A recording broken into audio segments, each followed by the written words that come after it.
Video ambrolnya plafon Bandara Ngeloram, Cepu pada Sabtu tanggal 21 Agustus tahun 2021, malam beredar luas. Kepala UPBU Dewandaru yang sekaligus Koordinator Pembangunan Bandara Ngeloram, Aryadi Widiawan mengatakan, ambrolnya plafon tersebut diduga akibat hujan dan angin kencang.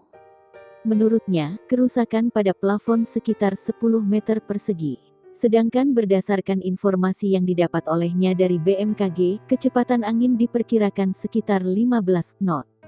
Aryadi juga memastikan, rusaknya plafon bandara tidak akan mengganggu rencana kunjungan sejumlah menteri ke Bandara Ngeloram. Dirinya juga tidak ingin persoalan terkait ambrolnya plafon di Bandara Ngeloram untuk dibesar-besarkan.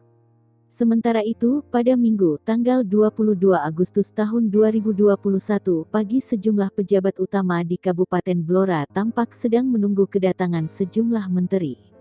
Menteri yang nantinya akan ke Blora diantaranya Menteri BUMN Erick Thohir, Mensesnek Pratikno dan Menteri Perhubungan Budi Karya Sumadi.